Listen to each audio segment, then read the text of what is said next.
वाघाच्या जबड्यात घालून हात मोजितो दात, तो म्हणजे शंभू राजा. रुद्राचा अवतार म्हणजे शंभू राजा. सळसळत्या रक्ताचा धगधगता अंगार म्हणजे शंभू राजा. नमस्कार, मी उत्कर्ष शंकर निंबाळकर. मी आता 7वी मध्ये शिकतो. माझ्या शाळेचे नाव जिल्हा परिषद केंद्र शाळा नाटोली.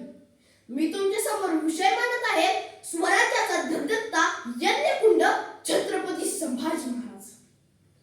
इतिहासाची पाने जेव्हा आपण चालतो तेव्हा लक्षात येतं कसं जगावं हे छत्रपती शिवाजी महाराजांनी सांगितलं आणि कसं मरावं हे छत्रपती संभाजी महाराजांनी दाखवून दिलं.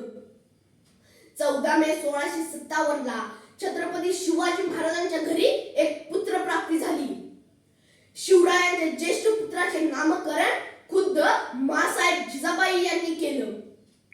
संभाजी असं त्यांचं नाव ठेवण्यात आलं. छत्रपती संभाजी महाराज केवळ 2.25 वर्षाचे असताना नियतीने त्यांच्या डोक्यावरील मातृछाया हिरावून घेतली. संभाजी महाराजांच्या मातोश्री राणी सईबाई यांचं निधन झालं. त्यावेळी राजमाता जिजाबाई समोर आल्या. अजूनही दुसरा शिवाजी घडवण्याचं सामर्थ्य या माऊलीकडे नक्कीच आहे हे दाखवून देत जिजाऊ नावाच्या चालत्या फिरत्या विद्यापीठात छत्रपती संभाजी महाराजांनी आपले शिक्षण सुरू केले. बघता बघता नाना कला नाना गुण त्यांनी आत्मसात केले. 1 नाही 2 नाही 3 नाही 4 नाही तब्बल 16 भाषा त्यांना येऊ लागल्या. मराठी येते, उर्दू येते, तेलुगू येते, पाली येते, संस्कृत सारखी अवघड भाषा देखील येते. नुसता बुद्धीचाच नाही तर त्यांनी त्यावेळी काव्यगुण सुद्धा जोपासला. छत्रपती संभाजी महाराजांनी वयाच्या केवळ 14व्या वर्षी बुधभूषण हा ग्रंथ संस्कृत मधून लिहिला. छत्रपती संभाजी महाराजांचे वय वर्ष झाले 14 आणि छत्रपती शिवाजी महाराजांनी विचारले, राजे, आपली बुद्धी तेच चालते, आपली लेखणी तेच चालते, पण आपली तलवार आणि उचलला छावा आज्ञा द्यावी. आबासाहेब महाराजांनी आज्ञा दिली. गुजरात खंबाळ्यात प्रांत टिपण्याची. 10,000 फौज घेऊन छावा निघाला आणि कोसळला गुजरातवरती. स्वतःच्या शौर्याची पहिली मोहर स्वराज्यावरती उमटवली. छत्रपती संभाजी महाराजांच्या या युद्धनीतीने सर्वांच्या भुवया उंचावल्या. आता छत्रपती संभाजी महाराज फक्त बुद्धीच्या व लेखणीच्या परीक्षेतच अव्वल नव्हते तर मनगटाच्याही परीक्षेत अव्वल होते. छत्रपती संभाजी महाराजांचे वय 23 वर्ष झाले. त्यावेळी छत्रपती शिवाजी महाराजांचा मृत्यू झाला व छत्रपती संभाजी महाराज स्वराज्याचे दुसरे छत्रपती झाले. स्वराज्याचा सगळा भार त्यांच्या खांद्यावर आला. शिवाजी महाराजांच्या नंतर दख्खन सहज काबीज करता येईल असे औरंगजेब स्वप्न पाहू लागला. पण छत्रपती संभाजी महाराजांनी औरंगजेबाला एक कल सकट घेऊन दिला नाही. औरंगजेबाला थया नाचवलं, पोर्तुगीजांना झुकवलं, इंग्रजांना वाकवलं, वैतागला औरंगजेब.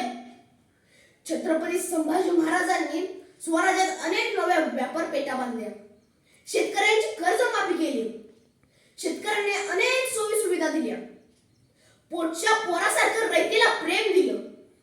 फक्त तलवारीवरच नाही तर रयतेचे कल्याणाची कामं करत राहिला हा राजा. तब्बल 9 वर्षात छत्रपती संभाजी महाराजांनी एकूण 203 लढाया केल्या.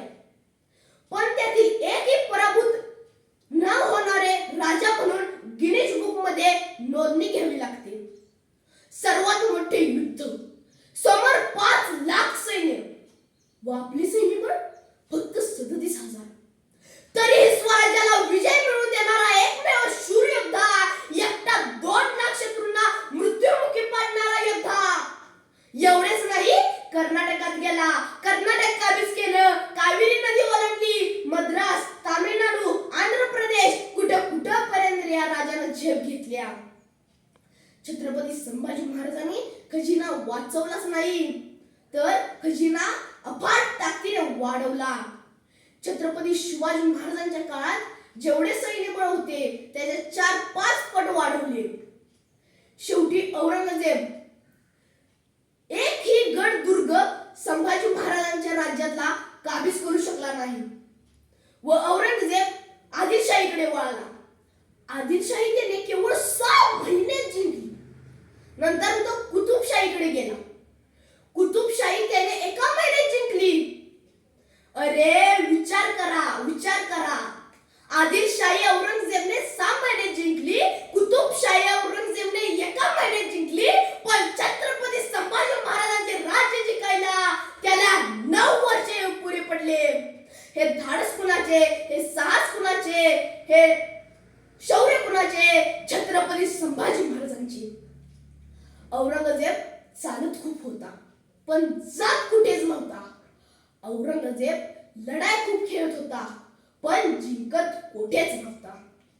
संभाजी महाराजांचे धाडस शौर्य पाहून औरंगजेब घाबरला होता पण त्याने शेवटी फितुरीने छत्रपती संभाजी महाराजांना पकडले. 40 दिवस छत्रपती संभाजी महाराजांना नरक यातना दिल्या तरीही छत्रपती संभाजी महाराजांनी औरंगजेबासमोर मान झुकवली नाही. शेवटी 11 मार्च 1689 ला वडू बुद्रुक येथे छत्रपती संभाजी महाराजांची हत्या करण्यात आली. धन्यवाद.